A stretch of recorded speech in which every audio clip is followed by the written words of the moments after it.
Bonjour à toutes et à tous. Est-ce que vous connaissez le contrat de chantier ou le CDI de chantier ou le contrat d'opération, le CDI d'opération? Vous connaissez? Oui, tout le monde en a parlé effectivement il y a quelques mois à l'occasion des ordonnances Macron, et donc on va revenir sur cette forme spécifique de contrat très précisément dans cette séquence aujourd'hui. Donc le contrat, le CDI de chantier et d'opération. Alors le CDI de chantier, c'est un contrat qui n'est pas du tout nouveau, qui existe depuis belle lurette dans le Code du travail. On parle maintenant de chantier, de contrat à durée indéterminée d'opération parce que ce contrat a été étendu à d'autres secteurs d'activité, comme on va le voir donc dans cette séquence. Voyons tout d'abord bien sûr l'histoire de Rosa, qui cette fois-ci est venue vous parler de son frère Charlie. On va connaître toute la famille, qui est conducteur de travaux. Il se trouve que Charlie a été embauché en CDI de chantier pour la réalisation d'un grand centre d'affaires dans la périphérie de Lyon. Et donc son contrat vient de commencer, donc son CDI de chantier vient de commencer. Donc son employeur l'a prévenu que les travaux devraient normalement durer au moins 3 ans, et peut-être un peu plus. Et donc Rosa vous demande tout simplement si vous connaissez ce type de contrat et ses particularités, parce que son frère finalement ne comprend pas très bien s'il a été embauché en CDI ou bien en CDD. Donc on va essayer d'expliquer à Rosa ce qu'il en est. Définition du CDI de chantier ou d'opération. Il s'agit bien sûr, comme son nom l'indique au départ, d'un contrat à durée indéterminée, mais qui va être conclu pour la durée d'un chantier ou bien d'une opération particulière.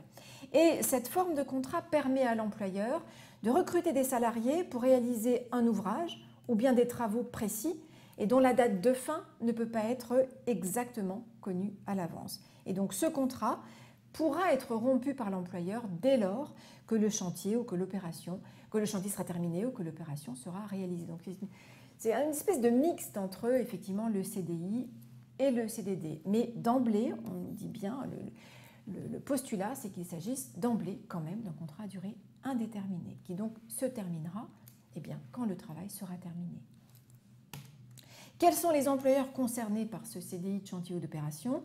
Alors, tous les employeurs des branches d'activité qui ont négocié et conclu une convention ou un accord collectif étendu qui en fixe les conditions et les modalités de mise en œuvre. Donc, prérequis obligatoire pour pouvoir utiliser cette forme de contrat et embaucher des salariés avec cette forme de contrat, il faut que les branches aient négocié sur le sujet.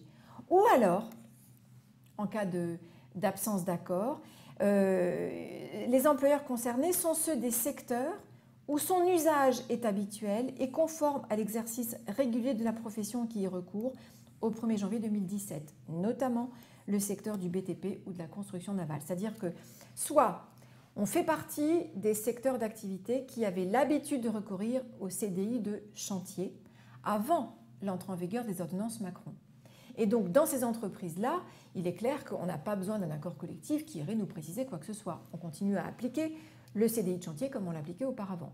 Ça ne veut pas dire que les branches ne peuvent pas négocier dessus, évidemment, mais en tout cas, ce contrat continue à être, peut être de nouveau toujours proposé aux salariés sans qu'il y ait forcément un accord de branche. Par contre, dans les branches d'activité qui n'avaient pas jusqu'à présent l'habitude d'utiliser cette forme de contrat, dans ces branches, il pourra y avoir un accord collectif étendu sur le sujet qui pourra donc ouvrir ce type de contrat aux employeurs donc de la branche. Alors, comment le CDI de chantier ou d'opération peut-il être rompu?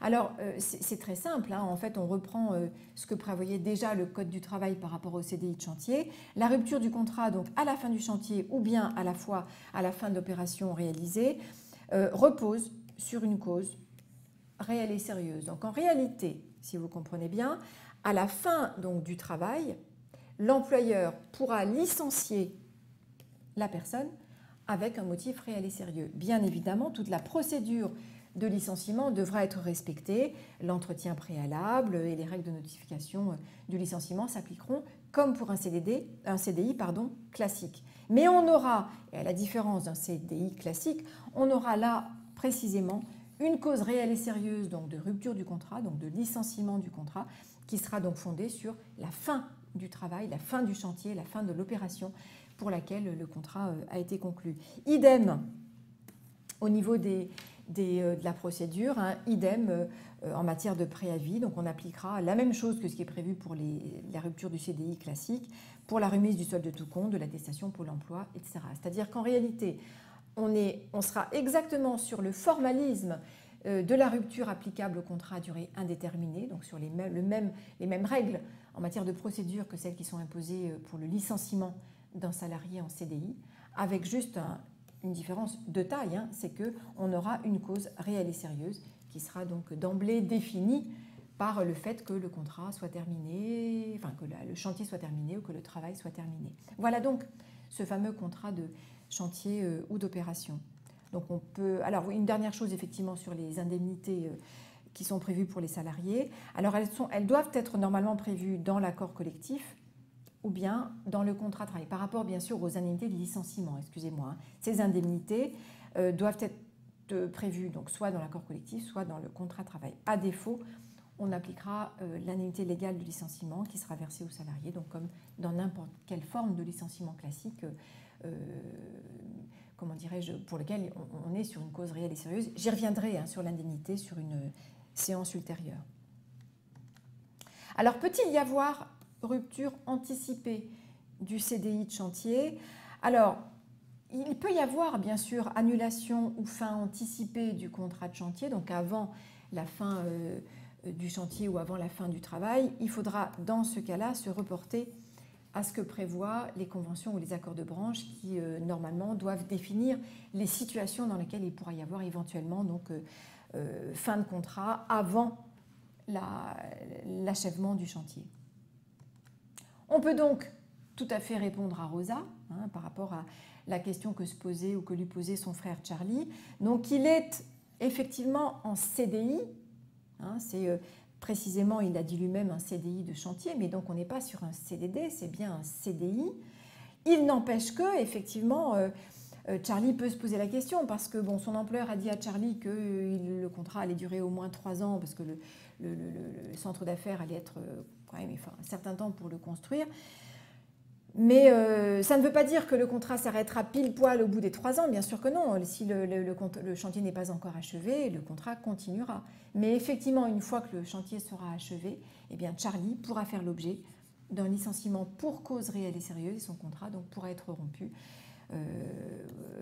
justement justifié par la fin du chantier. Et il aura droit évidemment à des licenciements, à des indemnités de licenciement qui sont celles prévues par les accords collectifs ou bien par... le code du travail si les accords ne prévoient rien. Voilà ce qu'on peut répondre à Charlie.